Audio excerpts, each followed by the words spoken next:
one of the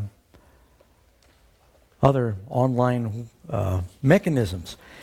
If you're tuning in for the first time, you're coming into a series of Bible studies that we're doing on the subject of the three angels' message. Now, we're not rushing through this. We're taking our time. I'll be sharing another aspect of that first angel's message tonight. And we will open it up if you have a question. I don't know if we have a roving mic available tonight. If not, make your question short and I'll repeat it so the people who are watching are able to hear what that question is. And I want to also tell you we have a special free offer that goes along with our subject tonight. We're going to be talking a little bit about the cleansing of the sanctuary. And I know you think, oh, didn't we already cover that? Not this part of it. And it's a lesson that's called Right on Time.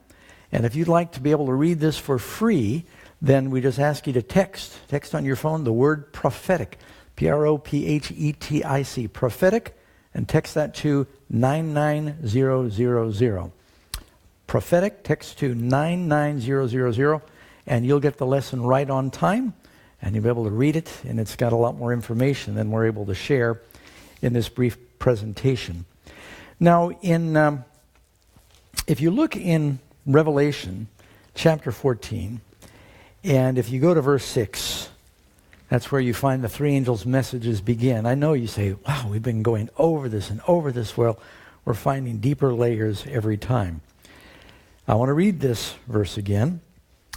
Then I saw another angel flying in the midst of heaven, having the everlasting gospel to preach to those who dwell on the earth, to every tribe and tongue and people, saying with a loud voice, fear God and give glory to him, for the hour of his judgment has come, or is come. And worship him who made the heaven and the earth and the springs, or the fountains of water. Now, we've learned that it says the hour of his judgment has come. There's a message that is to go out to the world, especially in the last days. We think, made a strong case that we're living in the last time of the church. Pastor Brumman preached a good sermon this last week talking about, if the world's history was a time clock, where would we be? Well, we're in like the 11th hour, as you would say, right now. And so here you have this passage, and with that in mind, I want to talk a little bit more about the cleansing of the sanctuary right now. Now, go back to Daniel chapter 8, we're going to read verses 12 to 14. Because of transgression, an army was given over to the horn to oppose the daily sacrifices. This is that beast power. And notice, he cast the truth down to the ground. He did all this and prospered. Then I heard, now after he cast the truth to the ground, it says, then I heard a holy one speaking.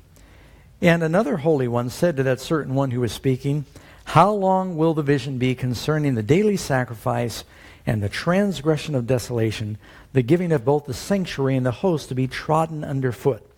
So there would be this period of time when the sanctuary is trodden down. And his response is, 2,300 days, then the sanctuary will be cleansed. And we've already covered very well. The time period begins. You get the starting point for that 2,300-day prophecy. You got a question, Mark? I haven't finished my introduction yet. Already. You got to make it short so I can repeat it. Daniel 8:13. The way I read that is that one holy guy is saying, how long will we be without sanctuary or sacrifice? Is that the way you're reading it? Well, the question is, in Daniel 8:13, it says, then I heard a holy one speaking, and another holy one said, how long will be the vision concerning the daily sacrifice in the transgression of desolation? It's talking about a desolation in the sanctuary. How long would this be? And then he concludes, the key is, he says, 2,300 days the sanctuary will be cleansed. Cleansed from what? You don't clean something clean. So something has been desolated or defiled. What's defiled? The sanctuary has the truth cast to the ground. Now, I think I'm going to answer your question in my presentation. So, trust me. Okay. All right. How many of you have heard that there is a plan that the temple should be rebuilt in Jerusalem? Okay. Where does that idea come from? Didn't Jesus, at the end of his ministry, walk out of the sanctuary and he said, behold, your house is left to you desolate? Now that's significant because twice before in Jesus' ministry, he chased the money changers out of the temple and he said, you have made my Father's house a den of thieves. Then when they reject his message, the week of his crucifixion, he walks out after this very intense debate with the scribes and the Pharisees, and he said, behold, your house, it's very interesting, it goes from my house to your house, is left desolate. And then when Jesus dies, the veil in the temple is torn. And he says, it is finished. And during his trial, the high priest tears his garments. So you've got a rending in the sanctuary, because we have a new temple, a rending of the priest's garments, because we have a new priesthood. Now, keep that in mind with some statements. If you look, by the way, that one, behold, your house is left you desolate, is Matthew 23:38. And if you look in Matthew 24, verse 1 and 2, speaking of the second coming, his disciples come to show him the massive stones in the temple. And there was one stone there. We just did a video on it, so we researched this carefully. 150,000 tons, or I don't know. But the point is that the stone weighs more than a fully loaded 747, one stone. It's like 15 feet long by 11 feet by 11 feet. And it's still there. You can go see it today. You have to go way down because it's a foundation stone. So the disciples were showing these massive stones to Jesus, saying, oh, we got the greatest national treasure. It was one of the wonders of the world. And he said, there won't be one stone left upon another that won't be thrown down. They're flabbergasted by this and said, when will these things be? The destruction of the temple they saw as the second coming and the end of the world. It had already been destroyed once by Nebuchadnezzar. They figured that the church could not survive another destruction of the temple. And then Jesus makes an interesting statement. In John chapter 2, verse 19, he said, destroy this temple, and in 3 days I will raise it up.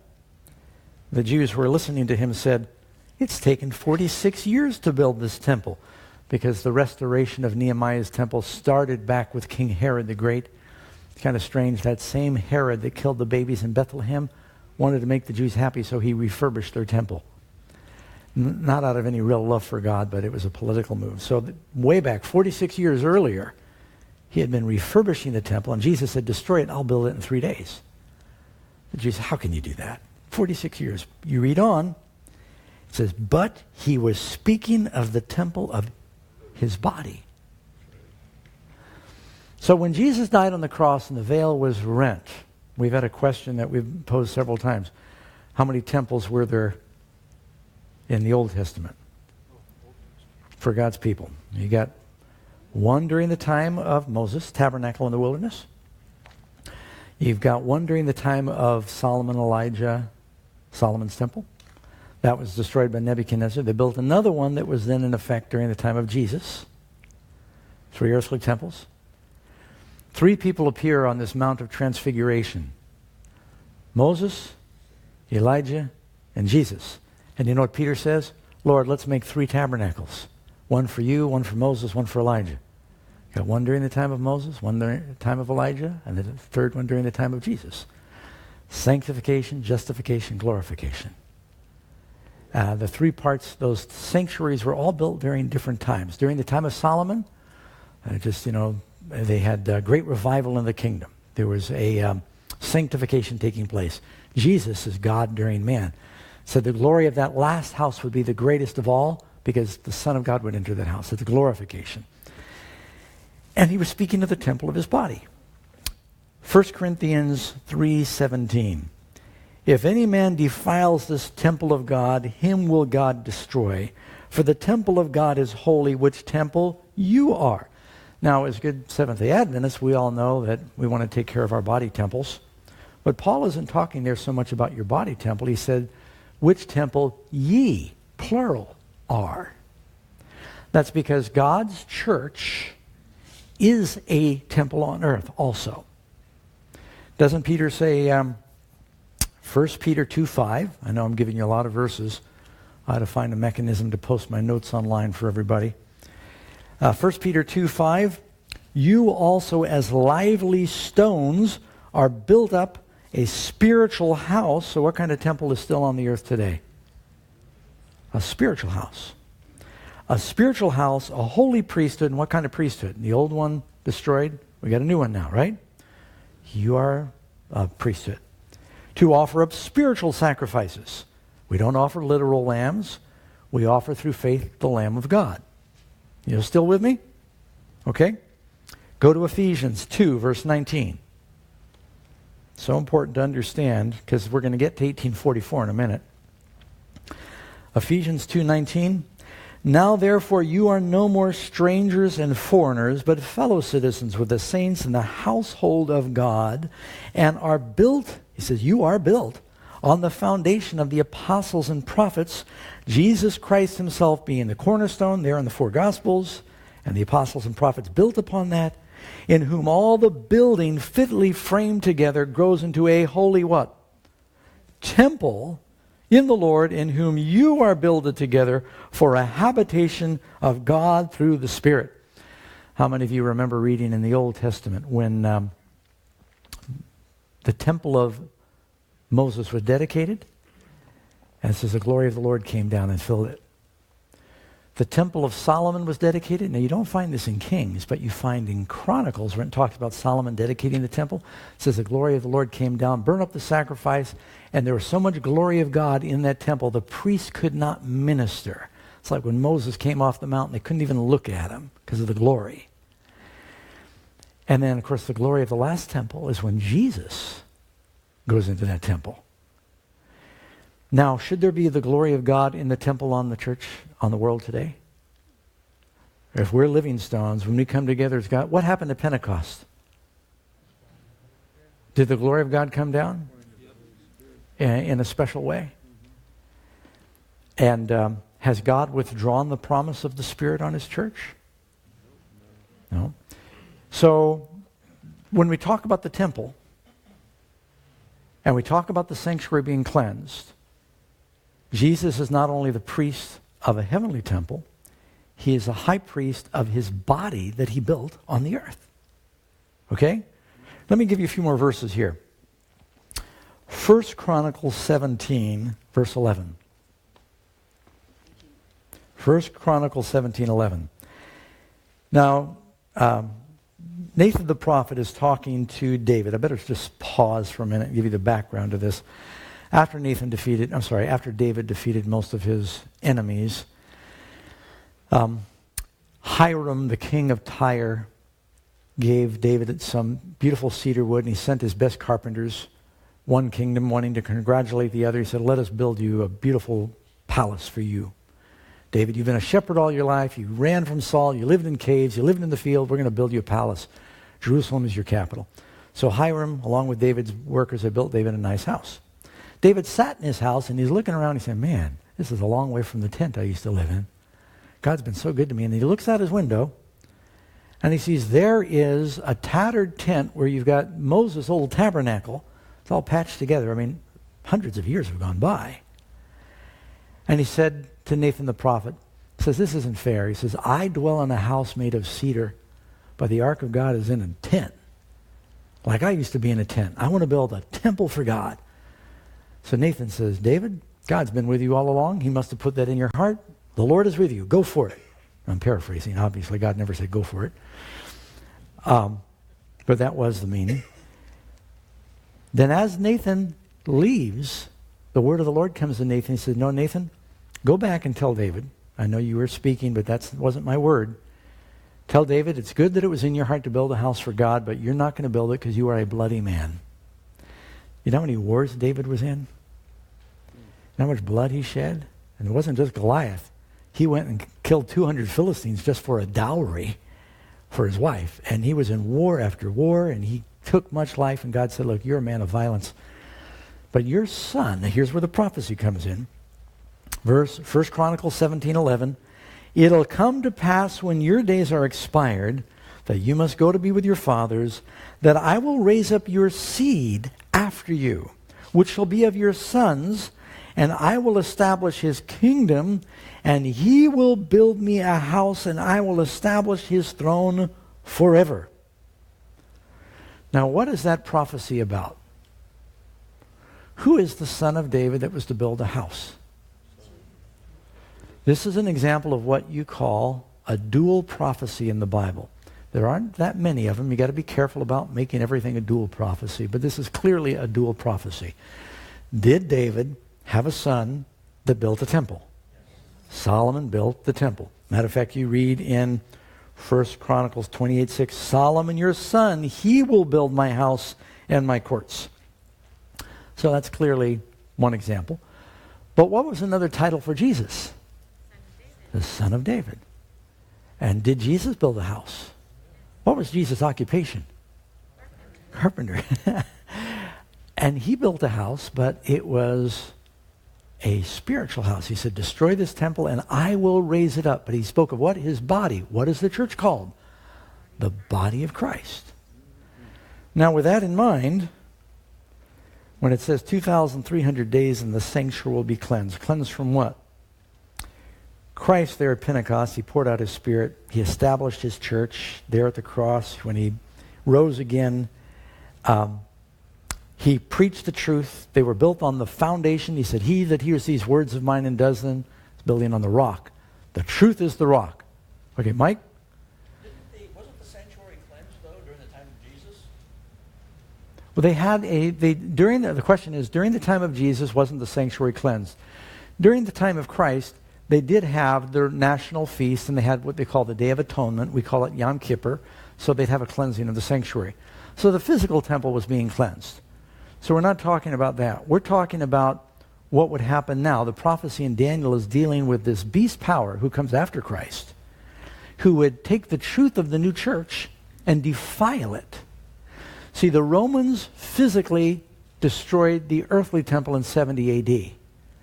But papal Rome destroyed the spiritual truth that started in 538.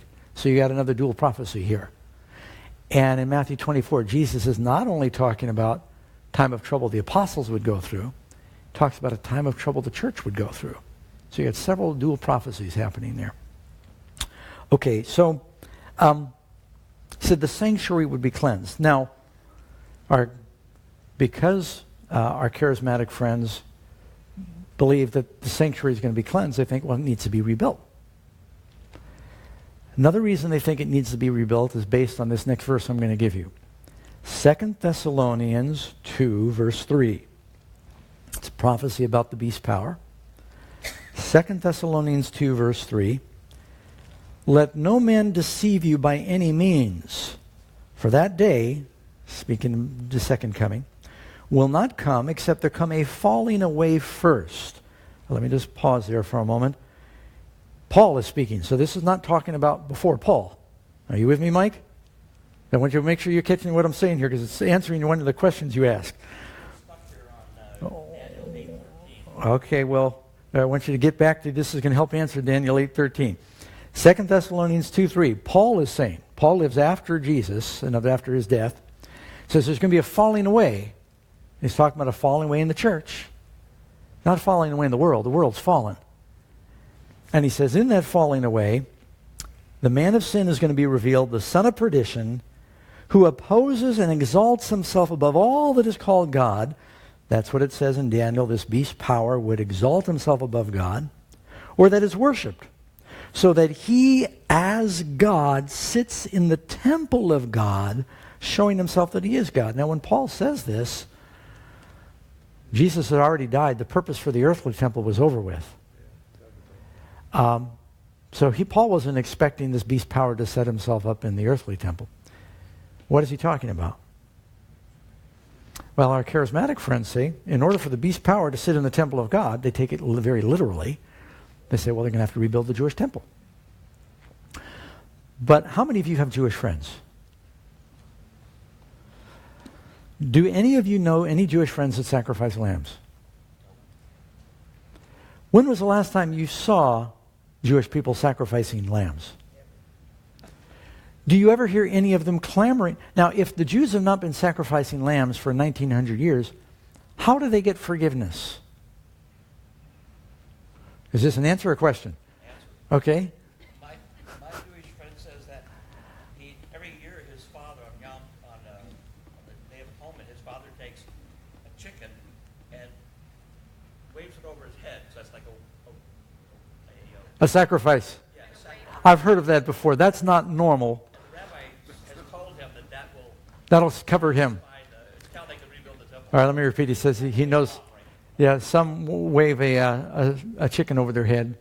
I don't know if it's... That's not a lamb. No, it's not quite a lamb. Not quite the Passover instructions. Well, they sacrifice chickens in lots of places. Anyway, a wave offering. Yeah. So the reason I'm saying that is you're going to hear an awful lot more from evangelical Christians about building a temple than you will from Jews.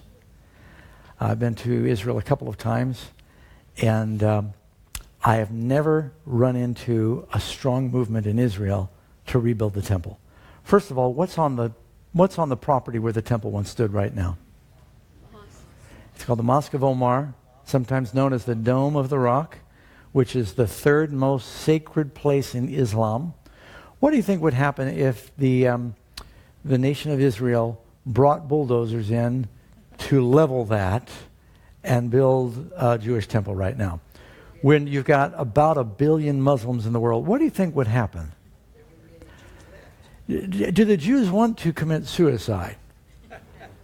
No, this is not a prophecy about there being a rebuilding of the Jewish temple. But if what I'm saying to you is true, if there's another temple, let's suppose that temple is talking about the one that we've just been reading about.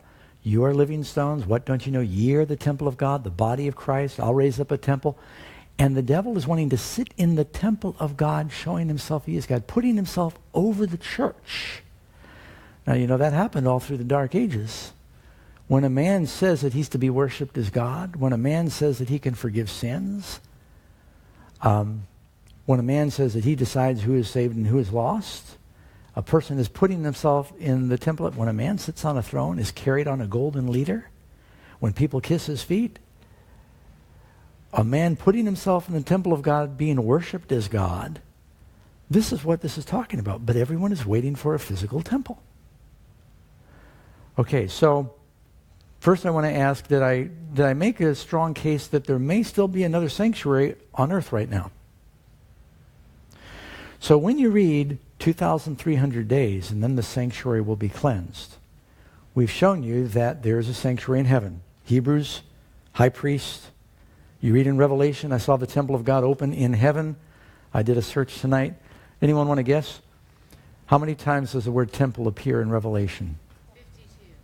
That's a good guess. 52, Karen said. She's just guessing. That's a wild guess. If you just use the word temple, I think it's 16. There's a few times you find the word tabernacle. You were going to say that. No. 52 times. No, but it's one of there's more temple in Revelation. Where does the vision of Isaiah take place? Isaiah chapter 6. In the year King Uzziah died, I saw the Lord high and lifted up, sitting on a throne, and the glory of the Lord filled the temple. Where does the vision of Ezekiel take place? How about the vision of, or at least one of the visions of Zechariah, where he sees these 2 olive trees by the throne of God?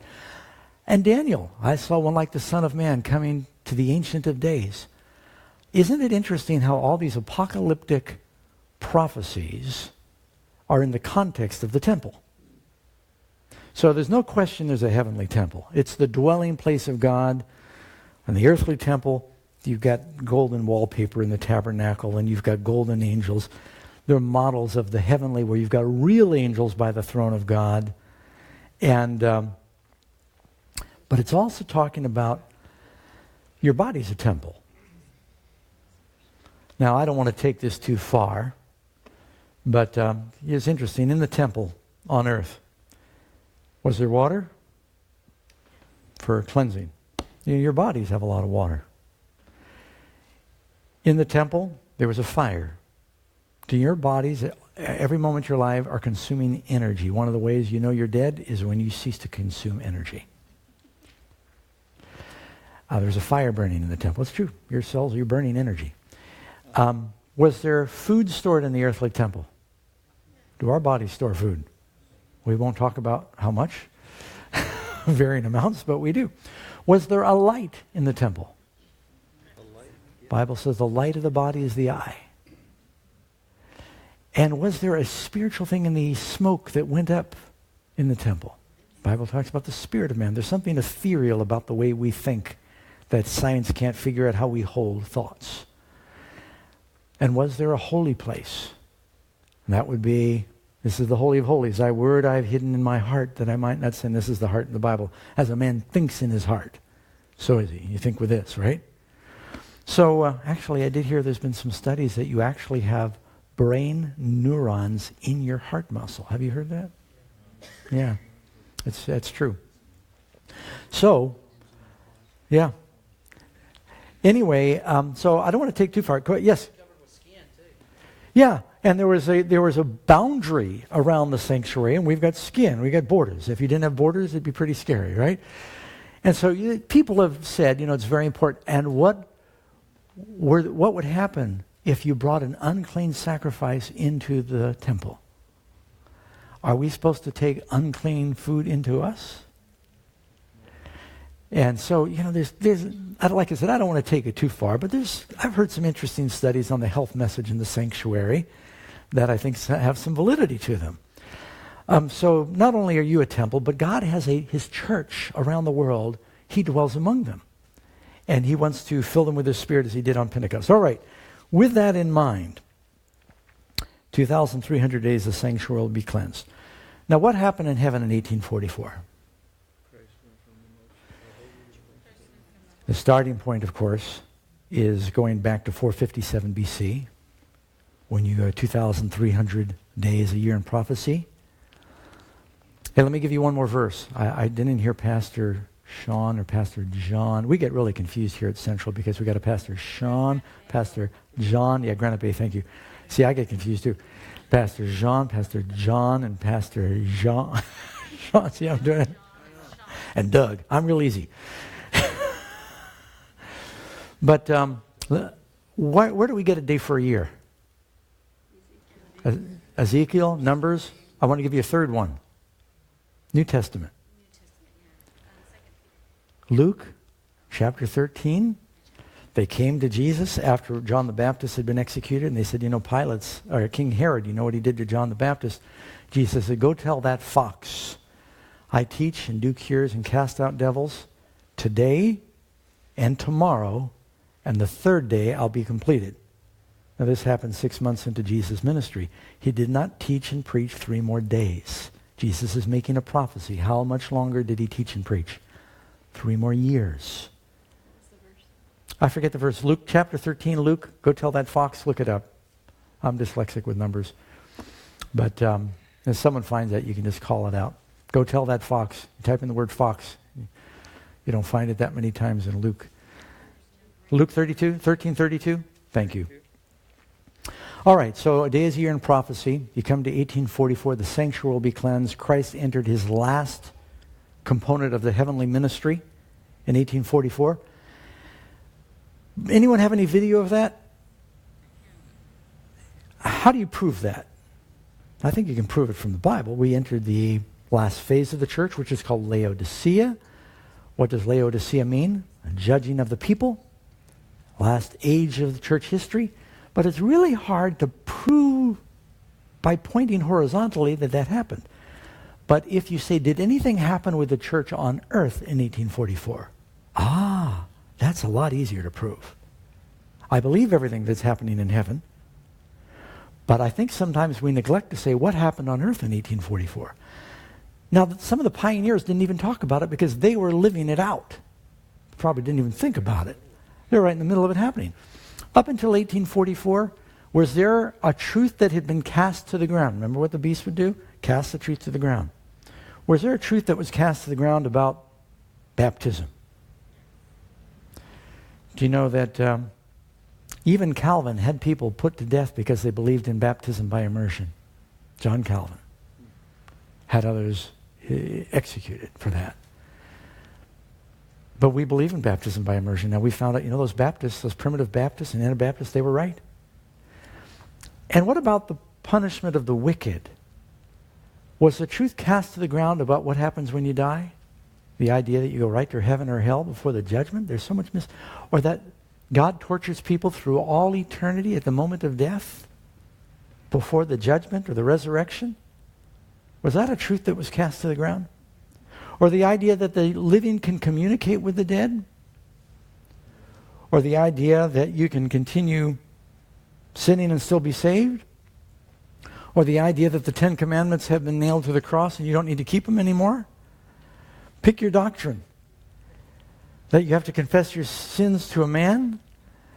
Or that there's a purgatory or a limbo? I mean, a lot of truth was cast to the ground. But in 1844, because of the great disappointment, and keep in mind, those were Adventists back then. They were not Seventh-day Adventists. Seventh-day Adventists didn't exist. They were mostly Sunday keepers. But they were sincere Christians that were reading their Bible. They were from Presbyterian, Baptist, Methodist, Congregationalist, Church of God, all across the board, Church of England. And they had all been kind of rejected, and God used that great disappointment to bring them together. They got together and they said, wow, what happened?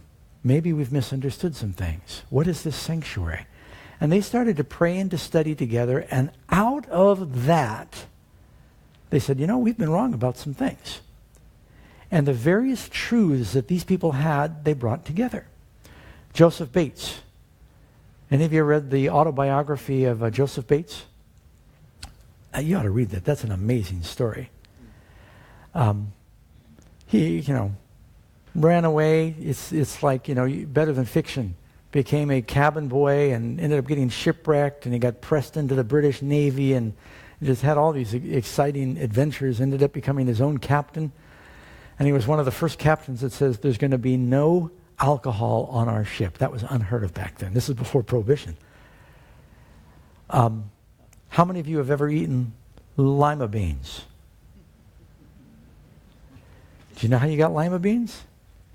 Because a captain named Joseph Bates took a load of cargo down around South America. He dropped it off in Lima, Peru. He didn't want to go back empty. And among the things they gave him were beans from Lima. And he brought them up to San Francisco, and they became called, they couldn't say Lima, they called them lima beans. Joseph Bates, and you could also blame Adventists for cornflakes and other things. But he said no smoking on his ship. Then he said, he was studying the Bible. Then he said no cursing on his ship. He had a hard time recruiting a crew. This is true. Then he said no stimulants, no coffee, no tea on his ship. He was a great health reformer. He, by the way, lived a very long time. So he brings this health message to the group. And he just kept hammering away. And even Ellen White and James, they said, he's taking this stuff too far. Finally, she got a vision that Captain Bates was right. And you had a Baptist, Rachel Oakes, that helped present the Sabbath truth. And Joseph Bates also accepted and presented the Sabbath truth. They got the truth from the Baptist about baptism by immersion. In 1844, it was a year of some of the greatest turmoil in history. That time when we began the last age of the church. Let me just share a few things with you. Do you realize up until the French Revolution, every nation in the world believed in a God of some sort or another. After the French Revolution, atheism was born. And it was in 1844, Darwin went on his trip with the Beagle. You've heard maybe about that. Went down to the Galapagos Islands, and he wrote his draft of The Origin of Species, which spawned evolution. And what does most of the first world believe now about origins? That started in 1844. It was in 1844 that Karl Marx developed his political philosophy found in his Communist Manifesto. By the way, it's interesting that Darwin's father was a pastor. Karl Marx's father was a rabbi. And no, I take that back. He was Jewish, and his father moved from one community to another, and because he saw that Judaism was very unpopular in this community, he announced to his family one day, after being very devout Jews, he says, we're going to become Christians now. And he did it purely for business reasons. And that so devastated young Carl that he said, religion is the opiate of the masses. But it was 1844 that he did that. Another religion was born. How many of you have heard of the Baha'i faith? The Baha'i faith began to study the prophecies in Daniel chapter 8. Now, of course, this is totally independent of the Millerite movement. They studied Daniel chapter 8, and after doing all their calculations, you know what they came up with? The conclusion for that prophecy is 1844. I remember when I was a hippie, someone gave me a Baha'i book, and I was reading it right around the time I was reading The Great Controversy, and I saw that, and I thought, I can't believe it. They came up with the same date. Not that it's significant. The YMCA was founded in England in 1844. It's just interesting that Joseph Smith was killed by a mob, I think in Michigan, 1844, and Brigham Young was elected president and sort of became the Moses for the Mormon movement, and moved them all to Utah, looking for the new promised land where they wouldn't be persecuted for their faith. Between 1821 and 1845, a very eloquent Jewish minister named Joseph Wolf, according to his journals, he proclaimed the Lord's speedy advent in Palestine, Egypt, Mesopotamia, Persia, Georgia, throughout the Ottoman Empire. You got to read about Joseph Wolf. It's an incredible story. He nearly died from persecution several times, a Jewish convert. Greece, Arabia, Turkestan, Hindustan, that's India, Holland, Scotland, Ireland, Constantinople, Jerusalem, St. Helena, New York City, to all denominations. You know how hard it was to travel back then? Through his study, he was convinced the prophecy of Daniel chapter 8 added up to 1844, and he preached that the Lord, he thought the Lord was coming then also.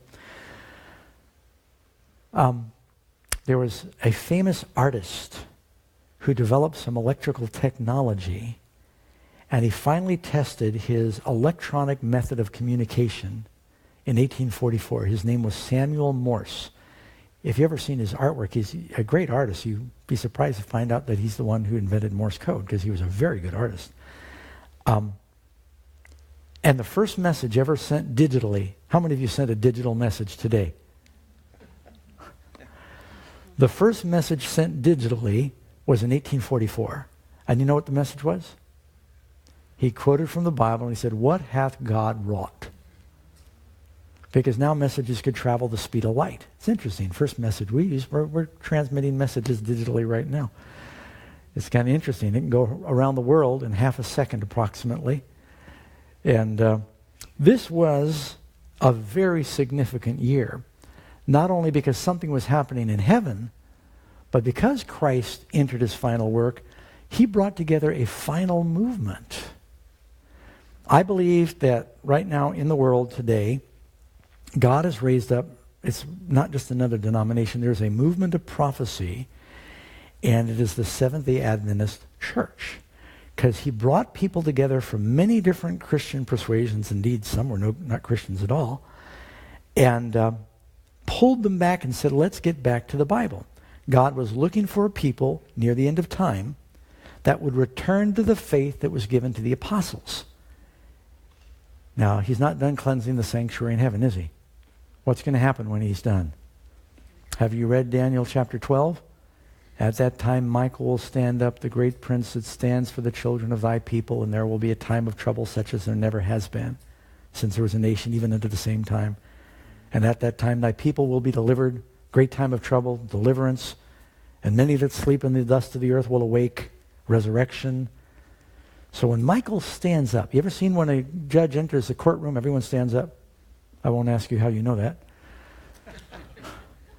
And then the judge sits down, and then you sit down. When he sits down, he's listening to evidence. When he stands up, don't bother talking anymore, because the decision has been rendered. He hits the gavel, he stands up. The judgment is closed at that point. So we're living right now at a time, we don't know how much time is left. God is not done with the cleansing work in heaven. He is not done cleansing his people on earth. I believe there's going to be a great shaking and a time of trouble that you're going to see in the last days. There'll be some trouble in the church. Was there trouble in the church in Christ's time? Was there trouble in the church in the times of Elijah? Well, one more thing. For 1,260 days during the time of Elijah, there was a famine. The prophets had to flee into the wilderness. Some of them were hid in caves. And King Ahab, the government, had married Jezebel, a pagan queen, and they brought in pagan practices, and they mixed it up with the worship of Jehovah. And until they had this big showdown on Mount Carmel. There was a terrible persecution. Jesus preached for 1,260 days, and his own people, the church, turned him over to the state. Then you read in Revelation that for 1,260 days, this woman, this harlot, in Revelation 17, commits fornication with the kings of the earth, the governments, persecutes the prophets of God who flee into the wilderness where God miraculously feeds them. You see a pattern? Some have wondered, will there be another 3.5-year period of time at the end? And I don't know that. But I just see that there's a pattern that's going on. He's not done cleansing his church on earth. And when he is done and he stands up, then cases are closed, so to speak. So now I just did a great big rapid information dump on you to try to build a strong case that we don't need to wait for them to build the Jewish temple. This prophecy is talking about God's church on earth, that the beast power would sit over, calling for worship from the people, that Jesus said, I'm going to build a spiritual house, that we are living stones in that house. What, don't you know that ye are the temple of God? And I haven't even quoted all the verses here. Let me give you another one. Revelation 3:12. He who overcomes, I will make him a pillar in the temple of my God. Now, wait a second. I've heard kids saying, I want to go to heaven, I want to play with the lions, or I want to go and I want to stand on the golden streets. I've never heard anyone say, I can't wait to go to heaven and be a pillar. Now, pillar's part of the temple. You know, there are two great pillars of the entrance of Solomon's temple. They even had names for them. They were supposed to give glory to God as the priest entered. You remember when it says in Isaiah that I heard the voice of God, Isaiah chapter 6, and the pillars shook at the voice of him that spoke. So there's a spiritual house there. Revelation speaks in spiritual terms. We are living stones. It even talks about them being pillars. So when we talk about the temple being cleansed, it's not just the temple in heaven, it's also the temple on earth being cleansed from the damage done during the abomination of desolation that happened during the Dark Ages. All right, now I wanted to give you some time to ask questions about what I presented in particular. Make them short so I can repeat them. Are there any? Yes, Terry. The one thing that strikes out to me as to when after Christ died was there was no longer a need to take blood except Christ. I don't know what he Good point. Yeah. So when Jesus died, there's no longer a need to sacrifice blood, certainly on earth. And what blood is Jesus presenting in heaven? Well, his own blood. Yeah. And so, that's why he said your house has left you desolate. That's why the veil was rent in the temple. Because the purpose for that earthly temple, it's over. It's nailed to the cross. And I might add, the need to keep the annual feasts that all came later, connected with the temple, that's all part of what's done away with. Now, the Sabbath is part of the Ten Commandments. That's different. The Sabbath goes back to creation. That's different. But the other feasts all talk about Christ. Comment or question? Well, yeah, you say that, but we are keeping that feast on the Day of Atonement because that is one of the feasts. So, I mean, there was a literal meaning for them. Christ was, as a Passover lamb, it was literal. The Day of Atonement was literal, and we are in that Day of Atonement. There is still genuine value to the Jewish feasts. Matter of fact, every time we celebrate the Lord's Supper, that was during the Passover. But are we not in the Day of Atonement? And we're living in the Day of Atonement, exactly. So, but it's not once a year thing anymore. Now it's an age that we're living in. Okay, I saw another hand. Yes? So when did the desolation When did the desolation begin? When we talk about the abomination of desolation, that's another dual prophecy. Let me tell you why. Jesus said in Matthew 24, when you see the abomination of desolation spoken of by Daniel the prophet, stand in the holy place, let those that be in Judea flee in the mountains. In Luke, he says, when you see Jerusalem encompassed with armies, let those that be in Judea flee in the mountains. The disciples, in Matthew 24 and in Luke 21, they're asking three questions. When is the destruction of the temple? What are the signs of your coming and the end of the world? The temple was desolated by the Romans. Pagan Rome destroyed the temple and desolated it in AD 70. Jerusalem was surrounded by armies. The believers were given a brief window to escape and flee into the hills. And historians say no Christians perished in the destruction of Jerusalem. Papal Rome desolated the spiritual temple when they began to use political power. In 538, Justinian gave the Bishop of Rome, the Pope, an army to basically enforce religion. Head of the church was moved to Rome. And from 538 to 1798, there was a desolating of the temple and the sacrifice and salvation that was happening during that time. So you got the Romans desolating the physical Jewish temple, not one stone left upon another. I might add just one more interesting prophecy. Jesus said, this generation will not pass away until there's not one stone upon another. Christ said that in about 30 AD. 40 years later, a Jewish generation, the Romans destroyed the temple. There's a very, I think, accurate time prophecy there. But then there's a spiritual temple that was under attack. That began with this, great apostasy during the Dark Ages. Okay. Yes? Would the call to come out of Babylon be part of that cleansing process? Well, will the call to come out of Babylon be part of the cleansing process? Yes. And our second angel's message that we're going to get into in our study, our midweek study, is going to be Babylon is fallen. It says fallen in Revelation 18. Come out of her. I'm not going to get into that now because we've talked among the pastors about how we want to divide up our Babylon studies. So we're gonna have fun with that. Yes, Raka.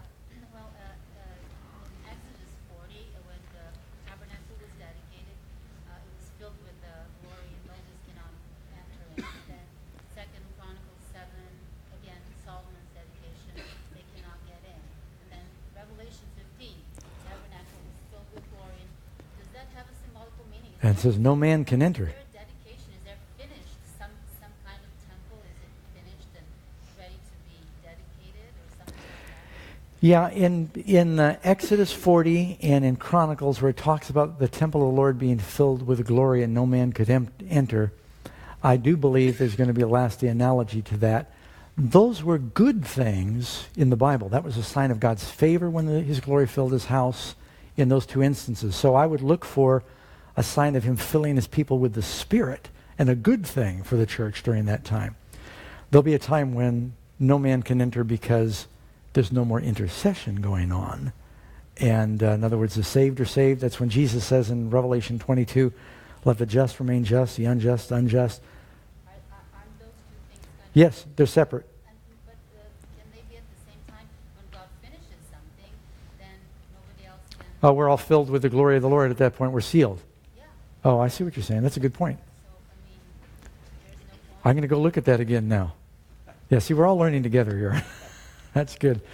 All right, you know what? I wanted to quit on time to have closing prayer. We're going to sign off and say God bless you to our friends. I want to remind you, those who are watching on Facebook, if you didn't catch it at the beginning, we have this free study you can download.